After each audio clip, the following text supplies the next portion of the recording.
날개, 이상. 박제가 되어버린 천재를 아시오. 나는 유쾌하오. 이런데 연애까지가 유쾌하오.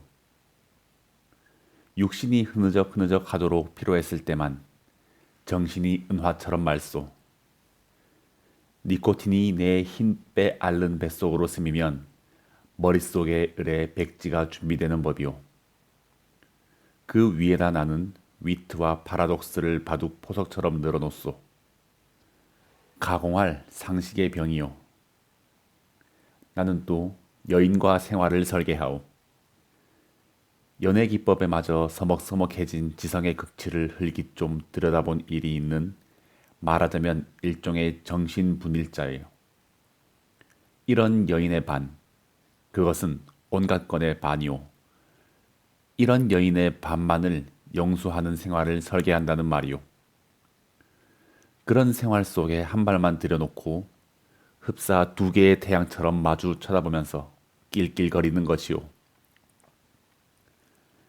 나는 아마 어지간히 인생의 재행이 싱거워서 견딜 수가 없게끔 되고 그만둔 모양이오. 굿바이. 굿바이. 그대는 이따금 그대가 제일 싫어하는 음식을 탐닉하는 아이러니를 실천해보는 것도 놓을 것 같소. 위트와 파라독스와. 그대 자신을 위조하는 것도 할 만한 일이오. 그대의 작품은 한 번도 본 일이 없는 기성품에 의하여 차라리 경편하고 고매하리다. 19세기는 될 수 있거든 봉쇄하여 버리오. 도스토옙스키 정신이란 자칫하면 낭비일 것 같소. 위고를 불란서의 빵 한 조각이라고는 누가 그랬는지 지연인 듯 싶소.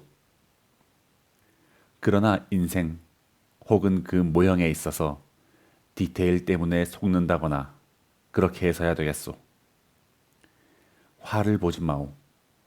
부디 그대께 고하는 것이니. 테이프가 끊어지면 피가 나오. 생채기도 머지않아 완치될 줄 믿소. 굿바이. 감정은 어떤 포즈, 그 포즈가 부동 자세까지 고도화할 때 감정은 딱 공급을 정지합니다. 나는 내 비범한 발육을 회고하여 세상을 보는 안목을 규정하였소. 여왕봉과 미망인. 세상에 하고 많은 여인이 본질적으로 이미 미망인이 아닌 이가 있으리까. 아니, 여인의 전부가 그 일상에 있어서 개개의 미망인이라는 내 논리가 뜻밖에도 여성에 대한 모혐이 되어 굿바이. 그 33번지라는 것이 구조가 흡사 유곽이라는 느낌이 없지 않다. 한 번지에 18가구가 죽 어깨를 맞대고 늘어서서 창호가 똑같고 아궁이 모양이 똑같다. 게다가 각 가구에 사는 사람들이 송이송이 꽃과 같이 젊다. 해가 들지 않는다. 해가 드는 것을 그들이 모른 채 하는 까닭이다. 턱살 밑에다 철줄을 매고 얼룩진 이부자리를 널어 말린다는 핑계로 미닫이에 해가 드는 것을 막아버린다. 침침한 방 안에서 낮잠들을 잔다. 그들은 밤에는 잠을 자지 않나? 알 수 없다. 나는 밤이나 낮이나 잠만 자느라고 그런 것을 알 길이 없다. 33번지 18가구의 낮은 참 조용하다. 조용한 것은 낮뿐이다. 어둑어둑하면 그들은 이부자리를 걷어들인다. 전등불이 켜진 뒤에 18가구는 낮보다 훨씬 화려하다. 저물도록 미닫이 여닫는 소리가 잦다. 바빠진다. 여러 가지 냄새가 나기 시작한다. 비웃금 눈내, 탕고도 오락내, 뜨물내, 비눈내. 그러나 이런 것들보다도 그들의 문패가 제일로 고개를 끄덕이게 하는 것이다. 이 18가구를 대표하는 대문이라는 것이 일각이 져서 외따로 떨어지기는 했으나 있다. 그러나 그것은 한 번도 다친 일이 없는 한 길이나 마찬가지 대문인 것이다. 온갖 장사치들은 하루 가운데 어느 시간에라도 이 대문을 통하여 드나들 수 있는 것이다. 이네들은 문간에서 두부를 사는 것이 아니라 미닫이를 열고 방에서 두부를 사는 것이다. 이렇게 생긴 33번지 대문에 그들 18가구의 문패를 몰아다 붙이는 것은 의미가 없다. 그들은 어느 사이엔가 각 미닫이 위 백인당이니 길상당이니 써붙인 한 곁에다 문패를 붙이는 풍속을 가져버렸다. 내 방 미닫이 위 한켠에 칼표 딱지를 내세다 낸 것만네. 아니, 내 아내의 명함이 붙어 있는 것도 이 풍속을 좇은 것이 아닐 수 없다. 나는 그러나 그들의 아무와도 놀지 않는다. 놀지 않을 뿐만 아니라 인사도 않는다. 나는 내 아내와 인사하는 외에 누구와도 인사하고 싶지 않았다. 내 아내 외에 다른 사람과 인사를 하거나 놀거나 하는 것은 내 아내의 낯을 보아 좋지 않은 일인 것만 같이 생각이 되었기 때문이다. 나는 이만큼까지 내 아내를 소중히 생각한 것이다.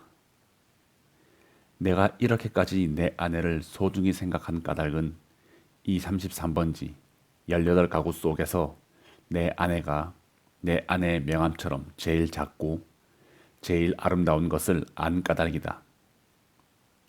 18가구의 각기 빌어들은 송이송이 꽃들 가운데서도 내 아내가 특히 아름다운 한떨기의 꽃으로 이 함석 지붕 및 볕 안 드는 지역에서 어디까지든지 찬란하였다.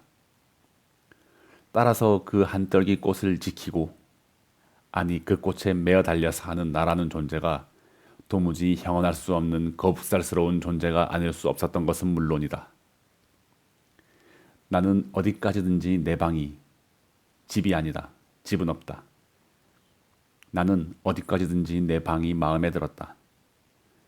방 안의 기온은 내 체온을 위하여 쾌적하였고 방 안의 침침한 정도가 또한 내 알력을 위하여 쾌적하였다. 나는 내 방 이상의 서늘한 방도 또 따뜻한 방도 희망하지 않았다. 이 이상으로 밝거나 이 이상으로 아늑한 방은 원하지 않았다. 내 방은 나 하나를 위하여 요만한 정도를 꾸준히 지키는 것 같아 늘 내 방에 감사하였고 나는 또 이런 방을 위하여 이 세상에 태어난 것만 같아서 즐거웠다. 그러나 이것은 행복이라든가 불행이라든가 하는 것을 계산하는 것은 아니었다. 말하자면 나는 내가 행복되다고도 생각할 필요가 없었고 그렇다고 불행하다고도 생각할 필요가 없었다. 그냥 그날을 그저 까닭없이 편둥편둥 게으르고만 있으면 만사는 그만이었던 것이다. 내 몸과 마음의 옷처럼 잘 맞는 방 속에서 뒹굴면서 축 처져 있는 것은 행복이니 불행이니 하는 그런 세속적인 계산을 떠난 가장 편리하고 안일한 말하자면 절대적인 상태인 것이다. 나는 이런 상태가 좋았다. 이 절대적인 내 방은 대문간에서 세어서 똑 7째 칸이다. 럭키 세븐의 뜻이 없지 않다. 나는 이 7이라는 숫자를 훈장처럼 사랑하였다. 이런 이 방이 가운데 장지로 말미암아 2칸으로 나뉘어 있었다는 그것이 내 운명의 상징이었던 것을 누가 알랴. 아랫방은 그래도 해가 든다. 아침결에 책보만한 해가 들었다가 오후에 송수건만 해지면서 나가버린다. 해가 영영 들지 않는 윗방이 즉 내 방인 것은 말할 것도 없다. 이렇게 볕 드는 방이 아내 방이요 볕 안 드는 방이 내 방이요 하고 아내와 나 둘 중에 누가 정했는지 나는 기억하지 못했다. 그러나 나에게는 불평이 없다. 아내가 외출만 하면 나는 얼른 아랫방으로 와서 그 동쪽으로 난 들창을 열어놓으면 들이비치는 햇살이 아내의 화장대를 비쳐 가지각색 병들이 아롱이 지면서 찬란하게 빛나고 이렇게 빛나는 것을 보는 것은 다시 없는 내 오락이다. 나는 조그만 돋보기를 꺼내가지고 아내만이 사용하는 지리가미를 꺼내가지고 그을려가면서 불장난을 하고 논다. 평행 광선을 굴절시켜서 한 초점에 모아가지고 그 초점이 따끈따끈해지다가 마지막에는 종이를 그을리기 시작하고 가느다란 연기를 내면서 드디어 구멍을 뚫어놓는 데까지 이르는 그 얼마 안 되는 동안의 초조한 맛이 죽고 싶을 만큼 내게는 재미있었다. 이 장난이 실증이 나면 나는 또 아내의 손잡이 거울을 가지고 여러 가지로 논다. 거울이란 제 얼굴을 비칠 때만 실용품이다. 그 외의 경우에는 도무지 장난감인 것이다. 이 장난도 곧 실증이 난다. 나의 유의심은 육체적인 데에서 정신적인 데로 비약한다. 나는 거울을 내던지고 아내의 화장대 앞으로 가까이 가서 나란히 늘어놓인 그 가지각색의 화장품 병들을 들여다본다. 그것들은 세상의 무엇보다도 매력적이다. 나는 그 중에 하나만을 골라서 가만히 마개를 빼고 병 구멍을 내 코에 가져다 대고 숨죽이듯이 가벼운 호흡을 하여 본다. 이국적인 센슈얼한 향기가 폐로 스며들면 나는 저절로 스르르 감기는 내 눈을 느낀다. 확실히 아내의 최치의 파편이다. 나는 도로 병마개를 막아놓고 생각해본다. 아내의 어느 부분에서 요 냄새가 났던가를. 그러나 그것은 분명하지 않다. 왜? 아내의 채취는 여기 늘어섰는 가지각색 향기의 합계일 것이니까. 아내의 방은 늘 화려하였다. 내 방이 벽에 못한 게 꽂히지 않은 소박한 것인 반대로 아내 방에는 천정 밑으로 쫙 돌려서 못이 박히고 몸마다 화려한 아내의 치마와 저고리가 걸렸다. 여러 가지 무늬가 보기 좋다. 나는 그 여러 조각의 치마에서 늘 아내의 동체와 그 동체가 될 수 있는 여러 가지 포즈를 연상하고 연상하면서 내 마음은 늘 점잖지 못하다. 그렇건만 나에게는 옷이 없었다. 아내는 내게 옷을 주지 않았다. 입고 있는 코르덴 양복 한 벌이 내 자리옷이었고 통상복과 나들옷을 겸한 것이었다. 그리고 하이넥의 스웨터가 한 조각 사철을 통한 내 네이다. 그것들은 하나같이 다 빛이 검다. 그것은 내 짐작 같아서는 즉 빨래를 될 수 있는 데까지 하지 않아도 보기 싫게 하지 않기 위한 것이 아닌가 한다. 나는 허리와 두 가랑이 세 군데다 고무밴드가 끼어있는 부드러운 사루마다를 입고 그리고 아무 소리 없이 잘 놀았다. 어느덧 손수건만 해줬던 볕이 나갔는데 아내는 외출해서 돌아오지 않는다. 나는 요만이라도 좀 피곤하였고 또 아내가 돌아오기 전에 내 방으로 가 있어야 될 것을 생각하고 그만 내 방으로 건너간다. 내 방은 침침하다. 나는 이불을 뒤집어 쓰고 낮잠을 잔다. 한 번도 거둔 일이 없는 내 이부자리는 내 몸뚱이의 일부분처럼 내게는 참 반갑다. 잠은 잘 오는 적도 있다. 그러나 또 전신이 까칫까칫해서 영 잠이 오지 않는 적도 있다. 그런 때는 아무 제목으로나 제목을 하나 골라서 연구하였다. 나는 내 축축한 이불 속에서 참 여러 가지 발명도 하였고 논문도 많이 썼다. 시도 많이 지었다. 그러나 그것들은 내가 잠이 드는 것과 동시에 내 방에서 담겨서 철철 넘치는 그 흐느흐느한 공기에다 비누처럼 풀어져서 온데간데 없고 한잠 자고 깨인 나는 속이 무명 헝겊이나 메밀 껍질로 띵띵 찬 한 덩어리 베개와도 같은 한 벌 신경이었을 뿐이고 하였다. 그러기에 나는 빈대가 무엇보다도 싫었다. 그러나 내 방에서는 겨울에도 몇 마리의 빈대가 끊이지 않고 나왔다. 내게 근심이 있었다면 오직 이 빈대를 미워하는 근심일 것이다. 나는 빈대에게 물려서 가려운 자리를 피가 나도록 긁었다. 쓰라리다. 그것은 그윽한 쾌감에 틀림이 없었다. 나는 혼곤히 잠이 든다. 나는 그러나 그런 이불 속의 사색 생활에서도 적극적인 것을 궁리하는 법이 없다. 내게는 그럴 필요가 대체 없었다. 만일 내가 그런 좀 적극적인 것을 궁리해내었을 경우에 나는 반드시 내 아내와 의논하여야 할 것이고, 그러면 반드시 나는 아내에게 꾸지람을 들을 것이고, 나는 꾸지람이 무서웠다는 이보다는 성가셨다. 내가 제법 한 사람의 사회인의 자격으로 일을 해보는 것도, 아내에게 사살 듣는 것도 나는 가장 게으른 동물처럼 게으른 것이 좋았다. 될 수만 있다면 이 무의미한 인간의 탈을 벗어버리고도 싶었다. 나에게는 인간 사회가 스스러웠다. 생활이 스스러웠다. 모두가 서먹서먹할 뿐이었다. 아내는 하루에 2번 세수를 한다. 나는 하루 한 번도 세수를 하지 않는다. 나는 밤중 3시나 4시쯤에서 변소에 갔다.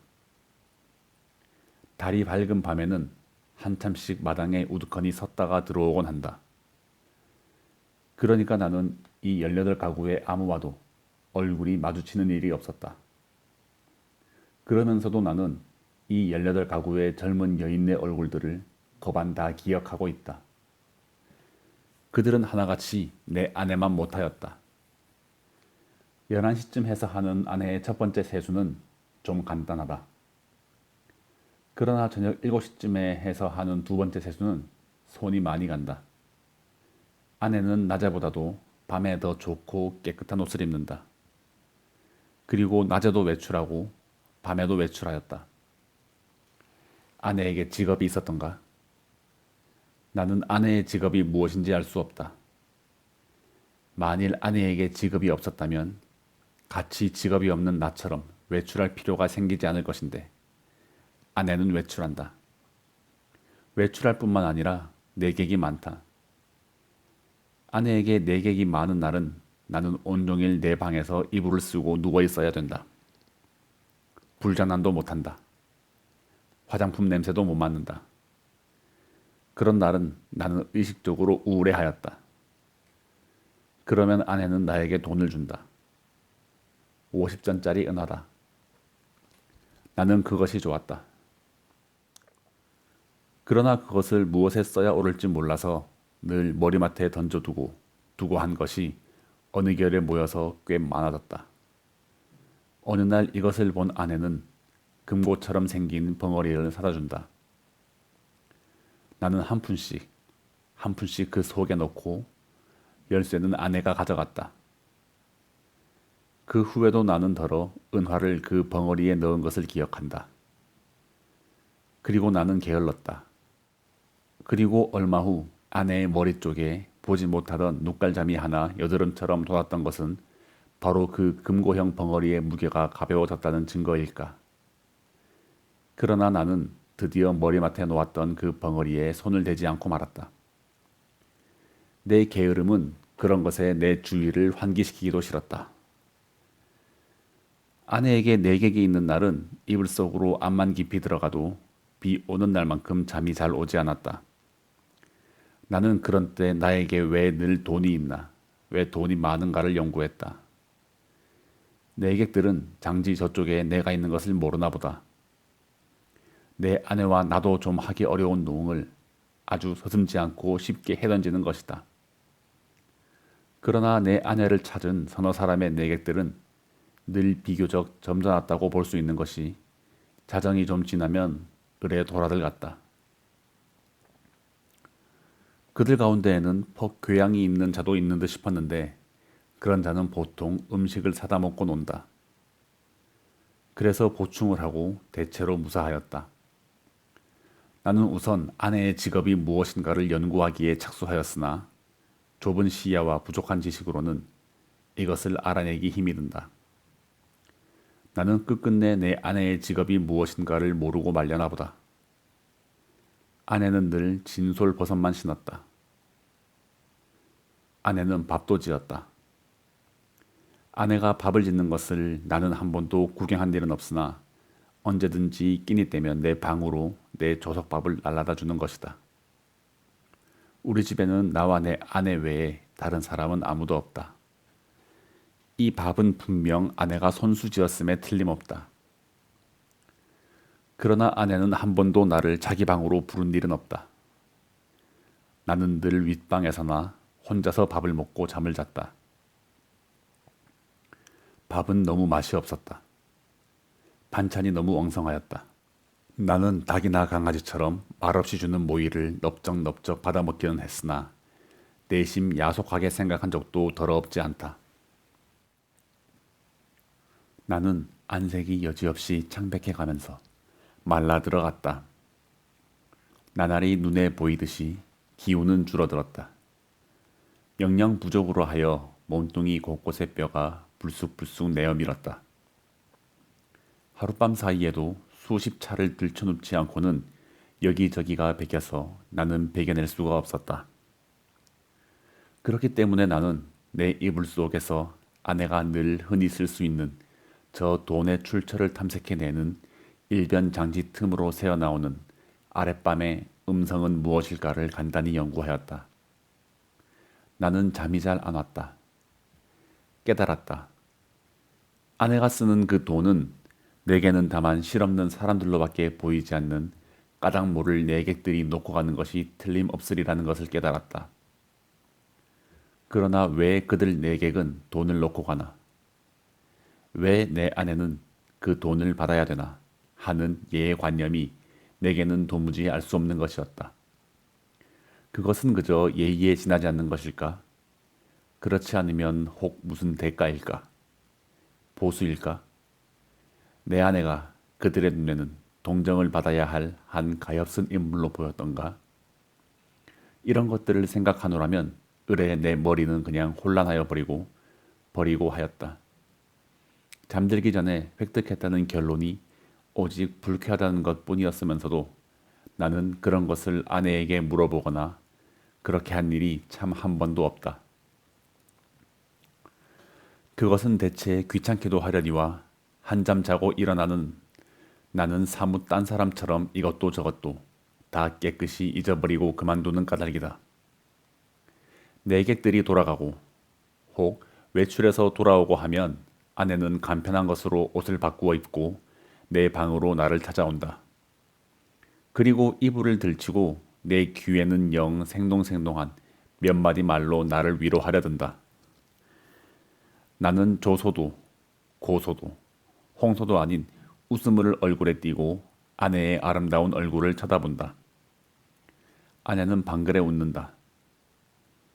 그러나 그 얼굴에 떠도는 일말의 애수를 나는 놓치지 않는다. 아내는 능히 내가 배고파하는 것을 눈치챌 것이다. 그러나 아랫방에서 먹고 남은 음식을 나에게 주려 하지는 않는다. 그것은 어디까지든지 나를 존경하는 마음일 것임에 틀림없다. 나는 배가 고프면서도 저기 마음이 든든한 것을 좋아했다. 아내가 무엇이라고 짓거리고 왔는지 귀에 남아있을 리가 없다. 다만 내 머리맡에 아내가 놓고 간 은화가 전등불에 흐릿하게 빛나고 있을 뿐이다. 그 금고형 벙어리 속은 은화가 얼마만큼이나 모였을까? 나는 그러나 그것을 쳐들어보지 않았다. 그저 아무런 의욕도 기원도 없이 그 단축구멍처럼 생긴 틈바구니로 은화를 떨어뜨려 둘 뿐이었다. 왜 아내의 내객들이 아내에게 돈을 놓고 가나 하는 것이 풀 수 없는 의문인 것 같아. 왜 아내는 나에게 돈을 놓고 가나 하는 것도 역시 나에게는 똑같이 풀 수 없는 의문이었다. 내 비록 아내가 내게 돈을 놓고 가는 것이 싫지 않았다 하더라도 그것은 다만 그것이 내 손가락 닿는 순간에서부터 고 벙어리 주둥이에서 자취를 감추기까지의 하잘것없는 짧은 촉각이 좋았달 뿐이지 그 이상 아무 기쁨도 없었다. 어느 날 나는 고 벙어리를 변소에 갖다 넣어버렸다. 그때 벙어리 속에는 몇 푼이나 되는지 모르겠으나 고 은하들이 꽤 들어있었다. 나는 내가 지구 위에 살며 내가 이렇게 살고 있는 지구가 질풍신뢰의 속력으로 광대무변의 공간을 달리고 있다는 것을 생각했을 때 참 허망하였다. 나는 이렇게 부지런한 지구 위에서는 현기증도 날 것 같고 해서 한시바삐 내려버리고 싶었다. 이불 속에서 이런 생각을 하고 난 뒤에는 나는 고 은하를 고 벙어리에 넣고 하는 것조차 귀찮아져 버렸다. 나는 아내가 손수 벙어리를 사용했으면 하고 생각하였다. 벙어리도 돈도 사실은 아내에게만 필요한 것이지 내게는 애초부터 의미가 전혀 없는 것이었으니까 될 수만 있으면 그 벙어리를 아내는 아내 방으로 가져갔으면 하고 기다렸다. 그러나 아내는 가져가지 않는다.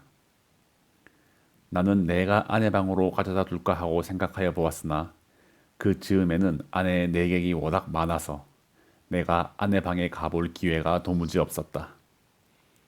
그래서 나는 하는 수 없이 변소에 갖다 집어넣어 버리고 만 것이다. 나는 서글픈 마음으로 아내의 꾸지람을 기다렸다. 그러나 아내는 끝내 아무 말도 하지 않았다. 않았을 뿐만 아니라 여전히 돈은 돈대로 머리맡에 놓고 가지 않나. 내 머리맡에는 어느덧 은화가 꽤 많이 모였다. 내객이 아내에게 돈을 놓고 가는 것이나 아내가 내게 돈을 놓고 가는 것이나 일종의 쾌감. 그 외에 다른 아무런 이유도 없는 것이 아닐까 하는 것을 나는 또 이불 속에서 연구하기 시작하였다. 쾌감이라면 어떤 종류의 쾌감일까를 계속하여 연구하였다. 그러나 그것을 이불 속의 연구로는 알 길이 없었다. 쾌감, 쾌감 하고 나는 뜻밖에도 이 문제에 대해서만 흥미를 느꼈다. 아내는 물론 나를 늘 감금하여 두다시피 하여 왔다. 내게 불평이 있을 리 없다. 그런 중에도 나는 그 쾌감이라는 것의 유무를 체험하고 싶었다. 나는 아내의 밤 외출 틈을 타서 밖으로 나왔다. 나는 거리에서 잊어버리지 않고 가지고 나온 은화를 지폐로 바꾼다. 5원이나 된다. 그것을 주머니에 넣고 나는 목적지를 잃어버리기 위하여 얼마든지 거리를 쏟아냈다. 오래간만에 보는 거리는 거의 경의에 가까울 만큼 내 신경을 흥분시키지 않고는 맞이하였다.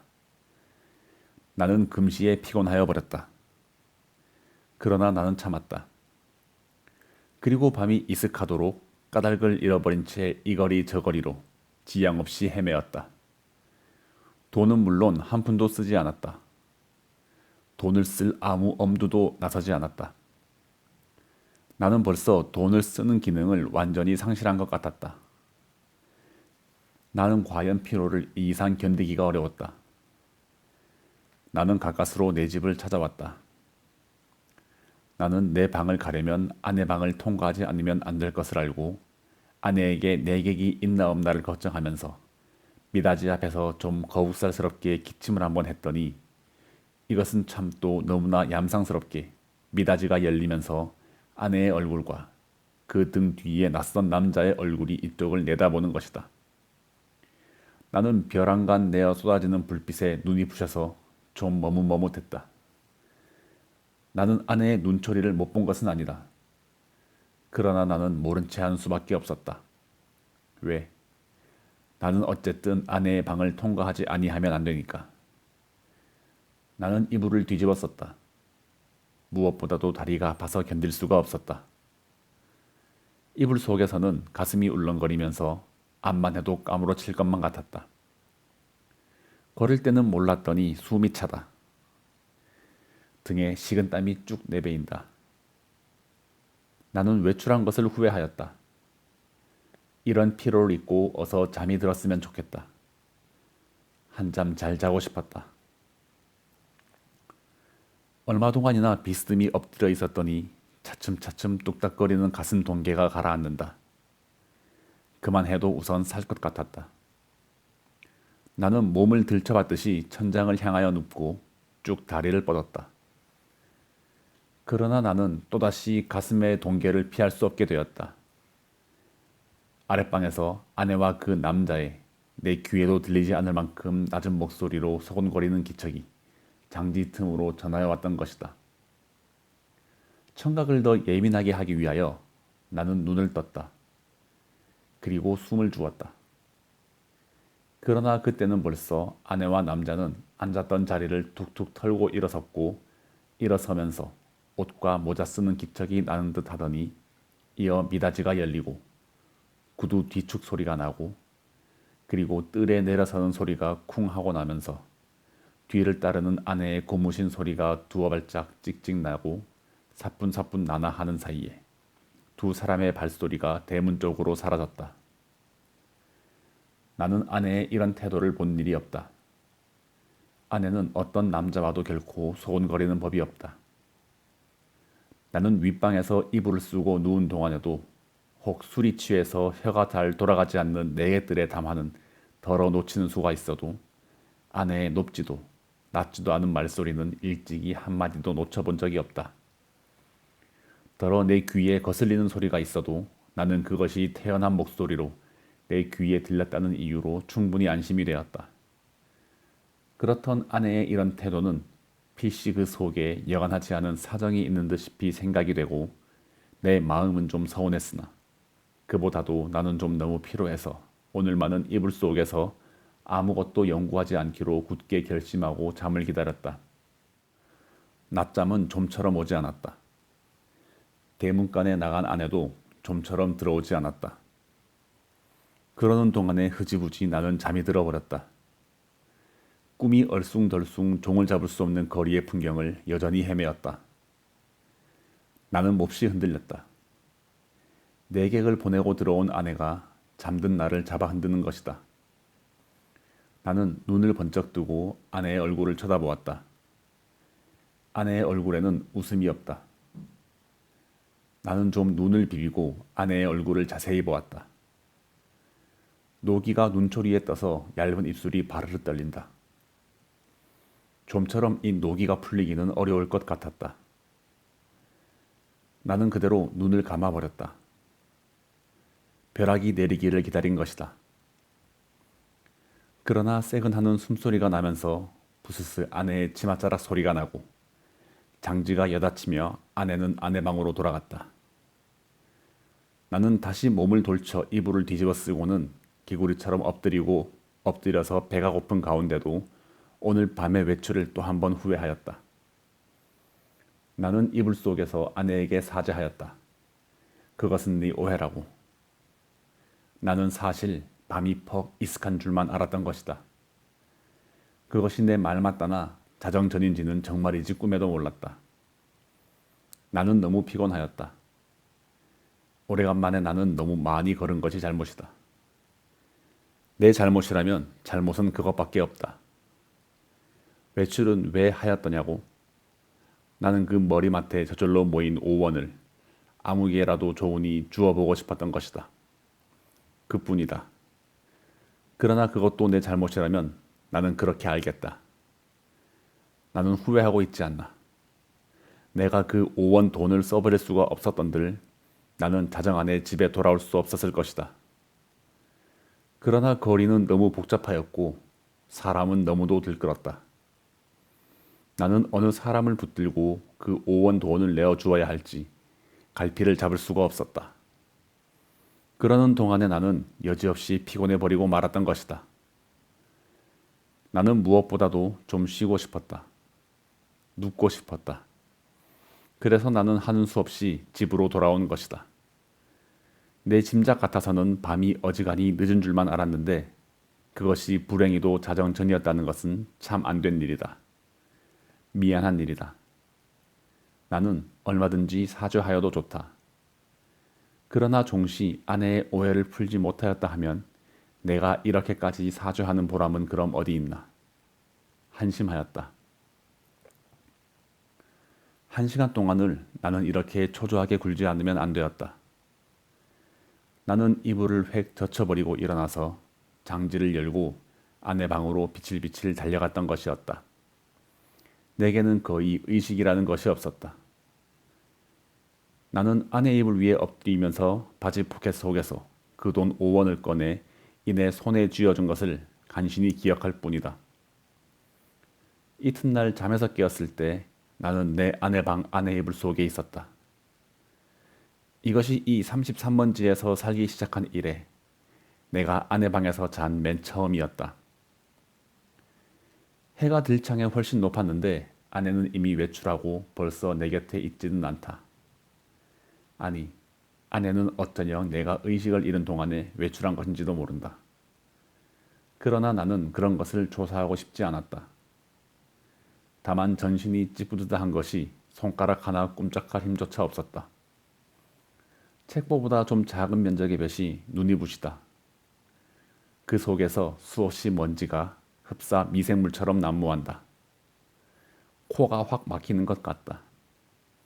나는 다시 눈을 감고 이불을 푹 뒤집어 쓰고 낮잠을 자기에 착수하였다. 그러나 코를 스치는 아내의 채취는 꽤 도발적이었다. 나는 몸을 여러 번 비비꼬면서 아내의 화장대에 늘어선 고가지각색 화장품 병들의 마개를 뽑았을 때 풍기는 냄새를 더듬느라고 좀처럼 잠을 든지 않는 것을 나는 어찌하는 수도 없었다. 견디다 못하여 나는 그만 이불을 걷어차고 벌떡 일어나서 내 방으로 갔다. 내 방에는 다 식어 빠진 내 끼니가 가지런히 놓여 있는 것이었다. 아내는 내 모이를 여기다 두고 나간 것이다. 나는 우선 배가 너무 고팠다. 한 숟갈을 입에 떠넣었을 때 그 촉감은 참 너무도 냉이와 같이 서늘하였다. 나는 숟갈을 놓고 내 이불 속으로 들어갔다. 하룻밤을 비웠던 내 이부자리는 여전히 반갑게 나를 맞아준다. 나는 내 이불을 뒤집어 쓰고 이번에는 참 늘어지게 한참 잤다. 잘. 내가 잠을 깬 것은 전등이 켜진 뒤다. 그러나 아내는 아직도 돌아오지 않았나 보다. 아니, 돌아왔다 또 나갔는지 알 수 없다. 그러나 그런 것을 상고하여 무엇하나 정신이 한결 난다. 나는 밤일을 생각해 보았다. 그 돈 5원을 아내 손에 쥐어주고 넘어졌을 때 느낄 수 있었던 그 쾌감을 나는 무엇이라고 설명할 수가 없었다. 그러나 내객들이 내 아내에게 돈을 놓고 가는 심리며 내 아내가 내게 돈 놓고 가는 심리의 비밀을 나는 알아낸 것 같아서 여간 즐거운 것이 아니다. 나는 속으로 빙그레 웃어보았다. 이런 것을 모르고 오늘까지 지내온 내 자신이 어떻게 우스꽝스럽게 보이는지 몰랐다. 따라서 나는 또 오늘 밤에도 외출하고 싶었다. 그러나 돈이 없다. 나는 또 어쩌냐게 그 돈 5원을 한꺼번에 아내에게 주어버린 것을 후회하였다. 또 그 벙어리를 변소에 갖다 쳐넣어 버린 것도 후회하였다. 나는 실없이 실망하면서 습관처럼 그 돈 5원이 들어있던 내 바지 포켓을 손을 넣어 한번 휘둘러 보았다. 뜻밖에도 내 손에 쥐어지는 것이 있었다. 2원밖에 없었다. 그러나 많아야 맛은 아니다. 얼마가 아니고 있으면 된다.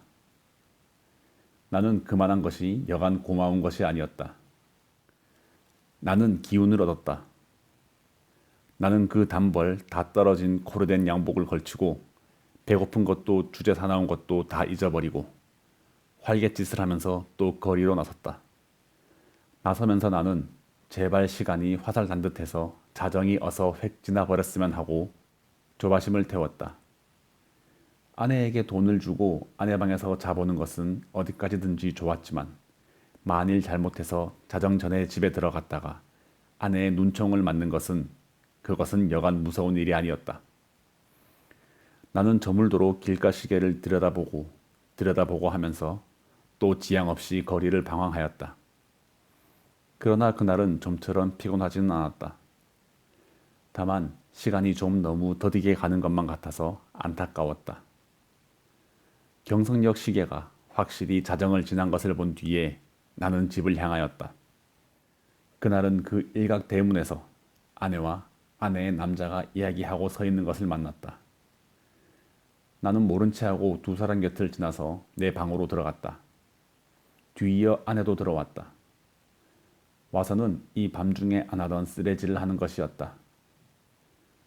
조금 있다가 아내가 눕는 기척을 엿보이자마자 나는 또 장지를 열고 아내 방으로 가서 그 돈 2원을 아내 손에 덥석 쥐어주고 그리고 하여간 그 2원을 오늘 밤에도 쓰지 않고 도로 가져온 것이 참 이상하다는 듯이 아내는 내 얼굴을 몇 번이고 엿보고 그리고 아내는 아무 말도 없이 나를 자기 방에 재워주었다.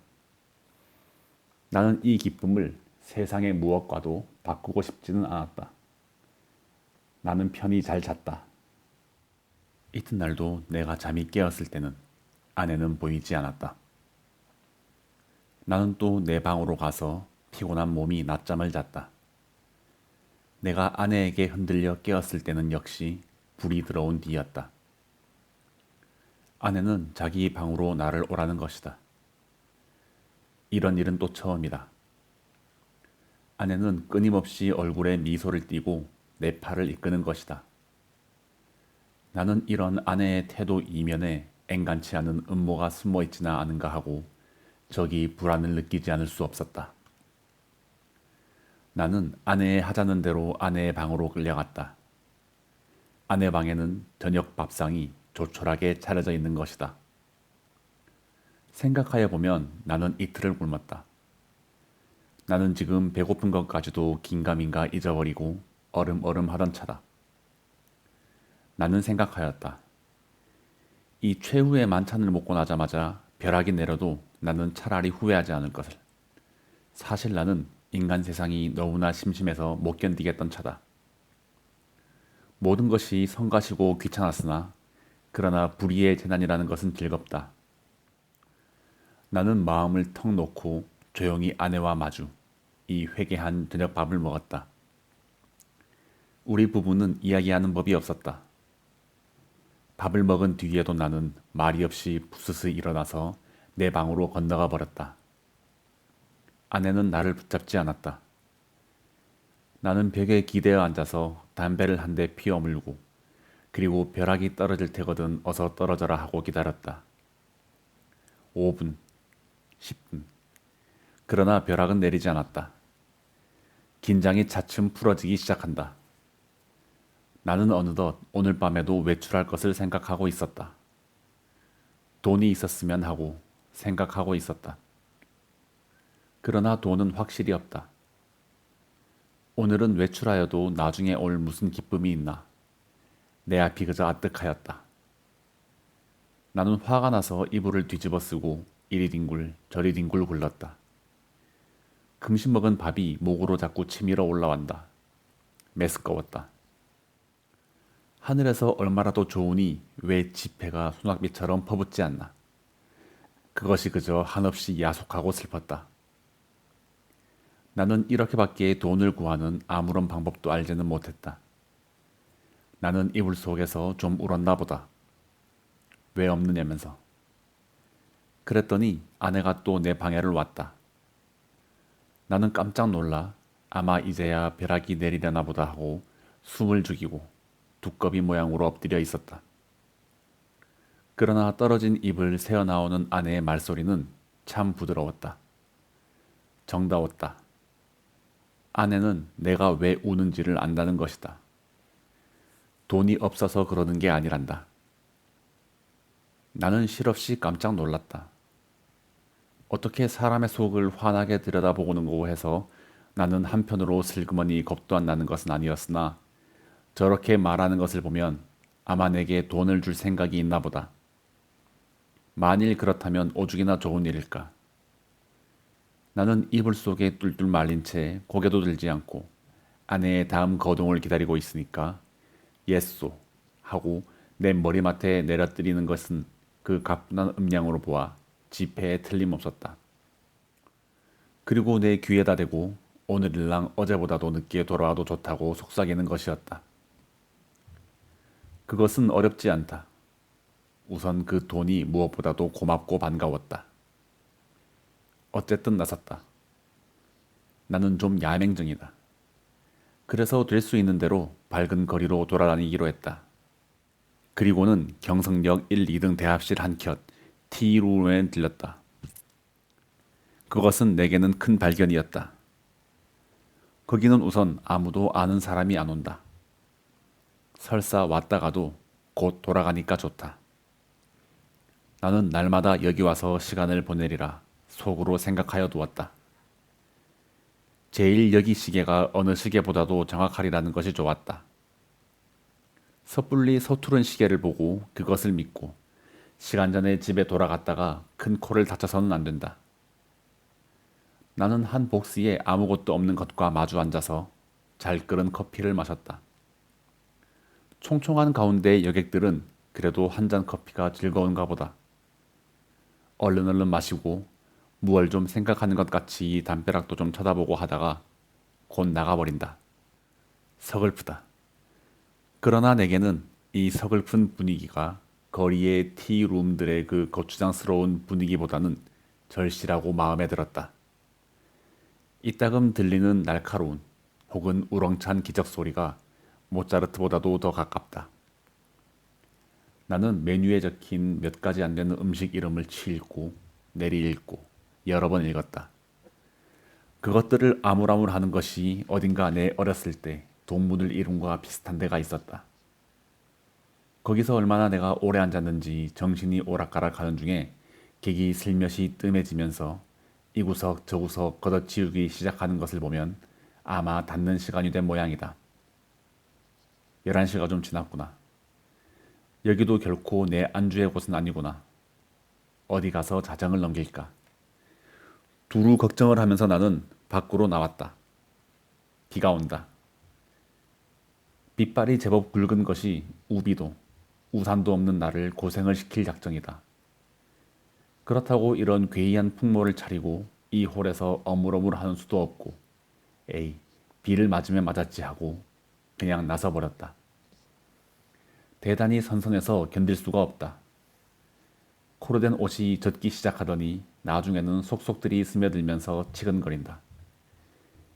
비를 맞아 가면서라도 견딜 수 있는 데까지 거리를 돌아다녀서 시간을 보내려 하였으나 인제는 선선해서 더 이상은 더 견딜 수가 없었다.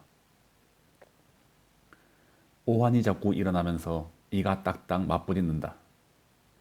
나는 걸음을 늦추면서 생각하였다. 오늘 같은 굳은 날에도 아내에게 내객이 있으려고? 없겠지 하는 생각이 드는 것이다. 집으로 가야겠다. 아내에게 불행히 내객이 있거든 내 사정을 하리라. 사정을 하면 이렇게 비가 오는 것을 눈으로 보고 알아주겠지. 불이 나게 와보니까 그러나 아내에게는 내객이 있었다. 나는 너무 춥고 척척해서 얼떨결에 녹화하는 것을 잊었다.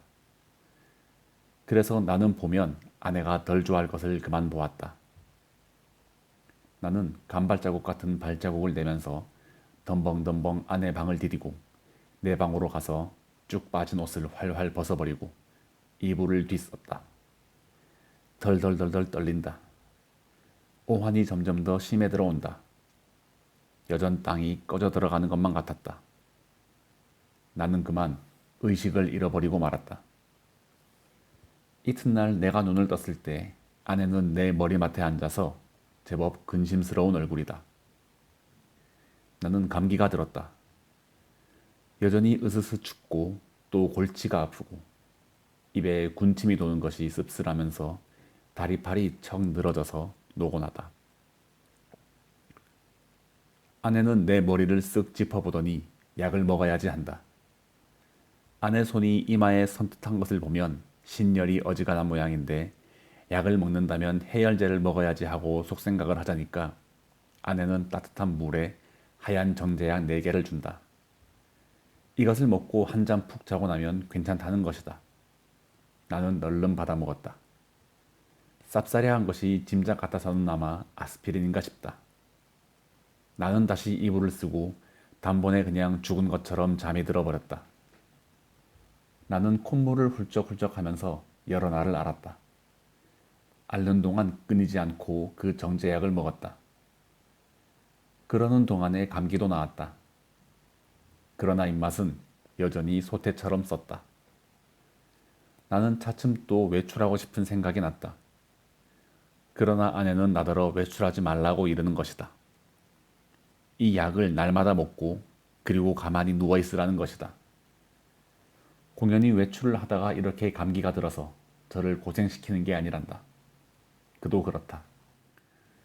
그럼 외출을 하지 않겠다고 맹세하고 그 약을 연복하여 봄을 좀 보해보니라고 나는 생각하였다. 나는 날마다 이불을 뒤집어 쓰고 밤이나 낮이나 잤다. 유난스럽게 밤이나 낮이나 졸려서 견딜 수가 없는 것이다. 나는 이렇게 자꾸 잠이 오는 것은 내가 몸이 훨씬 튼튼해진 증거라고 굳게 믿었다. 나는 아마 한 달이나 이렇게 지냈나 보다. 내 머리와 수염이 좀 너무 자라서 후뜻해서 견딜 수가 없어서 내 거울을 좀 보리라고 아내가 외출한 틈을 타서 나는 아내 방으로 가서 아내의 화장대 앞에 앉아보았다. 상당하다. 수염과 머리가 참 상당하였다. 오늘은 이발을 좀 하리라고 생각하고 겸사겸사하고 화장품 병들 마개를 뽑고 이것저것 맡아보았다. 한동안 잊어버렸던 향기 가운데서는 몸이 베베 꼬일 것 같은 채취가 전해 나왔다. 나는 아내의 이름을 속으로만 한번 불러보았다. 연심이 하고. 오래간만에 돋보기 장난도 하였다. 거울 장난도 하였다. 창에 든 볕이 여간 따뜻한 것이 아니었다. 생각하면 5월이 아니냐. 나는 커다랗게 기지개를 한번 켜보고 아내 베개를 내려 베고 벌떡 자빠져서는 이렇게도 편안하고 즐거운 세월을 하나님께 흠씬 자랑하여 주고 싶었다. 나는 참 세상의 아무 것과도 교섭을 가지지 않는다. 하느님도 아마 나를 칭찬할 수도 처벌할 수도 없는 것 같다. 그러나 다음 순간 실로 세상에도 이상스러운 것이 눈에 띄었다. 그것은 최면약, 아달린 갑이었다. 나는 그것을 아내의 화장대 밑에서 발견하고 그것이 흡사 아스피린처럼 생겼다고 느꼈다. 나는 그것을 열어보았다. 꼭 4개가 비었다. 나는 오늘 아침에 4개의 아스피린을 먹은 것을 기억하고 있었다. 나는 잤다. 그제도, 그제도. 나는 졸려서 견딜 수가 없었다. 나는 감기가 다 나았는데도. 아내는 내게 아스피린을 주었다. 내가 잠이 든 동안에 이웃에 불이 난 일이 있었다. 그때도 나는 자느라고 몰랐다. 이렇게 나는 잤다. 나는 아스피린으로 알고 그럼 한 달 동안을 두고 아달린을 먹어온 것이다. 이것은 좀 너무 심하다. 벼랑간 아득하더니 하마터면 나는 까무러칠 뻔하였다. 나는 그 아달린을 주머니에 넣고 집을 나섰다.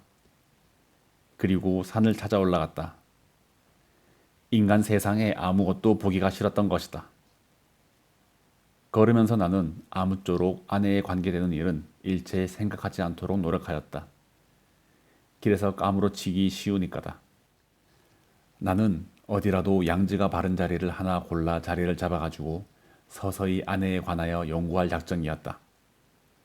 나는 길가의 돌장판, 구경도 못한 진 개나리꽃, 종달새, 돌멩이도 새끼를 까는 이야기, 이런 것만 생각하였다. 다행히 길가에서 나는 졸도하지 않았다. 거기는 벤치가 있었다. 나는 거기 정저하고 그리고 그 아스피린과 아달린에 관하여 연구하였다. 그러나 머리가 도무지 혼란하여 생각이 체계를 이루지 않는다. 단 5분이 못 가서 나는 그만 귀찮은 생각이 번쩍 들면서 심술이 났다. 나는 주머니에서 가지고 온 아달린을 꺼내 남은 6개를 한 번에 질겅질겅 씹어 먹어버렸다. 맛이 익살맞다. 그리고 나서 나는 그 벤치 위에 가호로 기다랗게 누웠다. 무슨 생각으로 내가 그따위 짓을 했나? 알 수가 없다. 그저 그러고 싶었다. 나는 개서 그냥 깊이 잠이 들었다. 잠결에도 바위 틈으로 흐르는 물소리가 졸졸하고 언제까지나 귀에 어렴풋이 들려왔다. 내가 잠을 깨었을 때는 날이 환히 밝은 뒤다. 나는 거기서 일주야를 잔 것이다. 풍경이 그냥 노랗게 보인다. 그 속에서도 나는 번개처럼 아스피린과 아달린이 생각났다. 아스피린, 아달린, 아스피린, 아달린, 마르크, 말사스, 마도로스, 아스피린, 아달린. 아내는 한 달 동안 아달린을 아스피린이라고 속이고 내게 먹였다. 그것은 아내 방에서 이 아달린 가위 발견된 것으로 미루어 증거가 너무나 확실하다. 무슨 목적으로 아내는 나를 밤이나 낮이나 재웠어야 됐나? 나를 밤이나 낮이나 재워놓고 그리고 아내는 내가 자는 동안에 무슨 짓을 했나?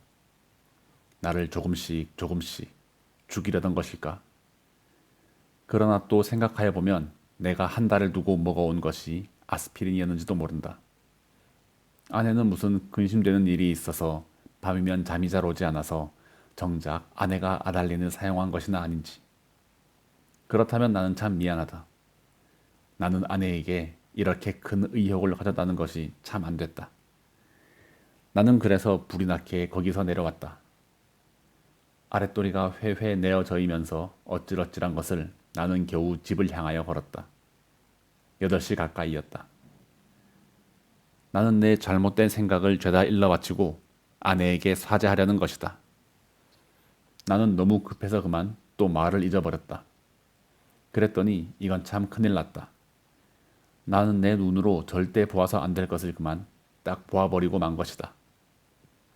나는 얼떨결에 그만 냉큼 미닫이를 닫고 그리고 현기증이 나는 것을 진정시키느라고 잠깐 고개를 숙이고 눈을 감고 기둥을 짚고 섰자니까 1초 여유도 없이 획 미대지가 다시 열리더니 매무새를 풀어헤친 아내가 불쑥 내밀면서 내 멱살을 잡는 것이다. 나는 그만 어지러워서 개가 나동그러졌다. 그랬더니 아내는 넘어진 내 위에 덮치면서 내 살을 함부로 물어뜯는 것이다. 아파 죽겠다. 나는 사실 반항할 의사도 힘도 없어서 그냥 넙적 엎드려 있으면서 어떻게 되나 보고 있자니까 뒤이어 남자가 나오는 것 같더니 아내를 한아름에 덥석 안아가지고 방으로 들어가는 것이다. 아내는 그렇게 아무 말 없이 다소곳이 안겨 들어가는 것이 내 눈에 여간 미운 것이 아니다.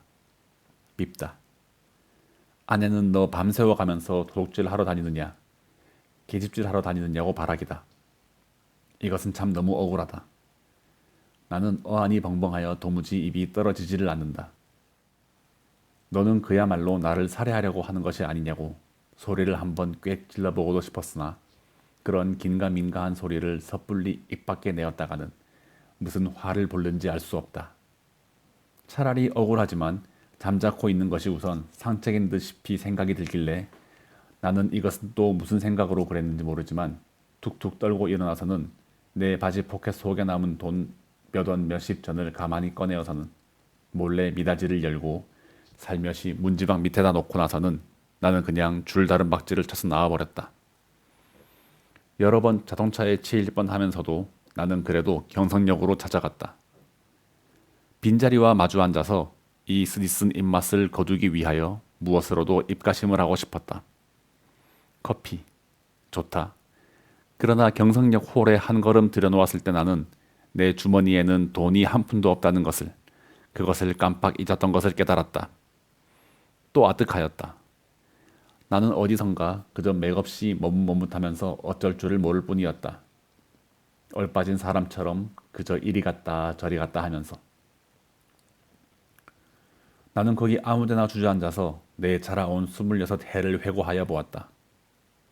몽롱한 기억 속에서는 이렇다는 아무 제목도 불거져 나오지 않았다. 나는 또 내 자신에게 물어보았다. 너는 인생에 무슨 욕심이 있느냐고. 그러나 있다고도 없다고도 그런 대답은 하기가 싫었다. 나는 거의 나 자신의 존재를 인식하기조차도 어려웠다. 허리를 굽혀서 나는 그저 금붕어를 들여다보고 있었다. 금붕어는 참 잘들도 생겼다.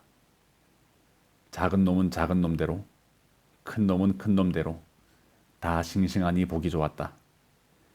내려비치는 5월 햇살의 금붕어들은 그 바탕에 그림자를 내려뜨렸다. 지느러미는 하늘하늘 손수건을 흔드는 흉내를 낸다. 나는 이 지느러미 수요를 헤어보기도 하면서 굽힌 허리를 좀처럼 펴지 않았다. 등이 따뜻하다. 나는 또 오타의 거리를 내려다보았다. 거기서는 피곤한 생활이 뚝 금붕어 지느러미처럼 흐느흐느 허우적거렸다. 눈에 보이지 않는 끈적끈적한 줄에 엉켜서 헤어나지들을 못한다.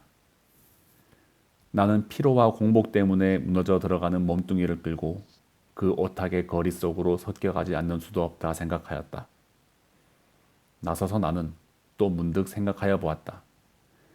이 발길이 지금 어디로 향하여 가는 것인가를. 그때 내 눈앞에는 아내의 모가지가 벼락처럼 내려떨어졌다. 아스피린과 아달린. 우리들은 서로 오해하고 있느니라. 설마 아내가 아스피린 대신에 아달린의 정량을 나에게 먹여왔을까? 나는 그것을 믿을 수 없다. 아내가 대체 그럴 까닭이 없을 것이니 그러면 나는 날밤을 새면서 도둑질을, 계집질을 하였나? 정말이지 아니다. 우리 부부는 숙명적으로 발이 맞지 않는 절름발이인 것이다. 내나 아내나 제 거동에 로직을 붙일 필요는 없다. 변해할 필요도 없다. 사실은 사실대로, 오해는 오해대로 그저 끝없이 발을 절뚝이면서 세상을 걸어가면 되는 것이다. 그렇지 않을까? 그러나 나는 이 발길이 아내에게로 돌아가야 옳은가? 이것만은 분간하기가 좀 어려웠다. 가야 하나? 그럼 어디로 가나? 이때 뚜하고 정오 사이렌이 울었다. 사람들은 모두 내 활개를 펴고 닭처럼 부드덕거리는 것 같고 온갖 유리와 강철과 대리석과 지폐와 잉크가 부글부글 끓고 수선을 떨고 하는 것은 찰나. 그야말로 현란을 극한 정오다. 나는 불현듯 겨드랑이가 가렵다. 아하, 그것은 내 인공의 날개가 돋았던 자국이다. 오늘은 없는 이 날개.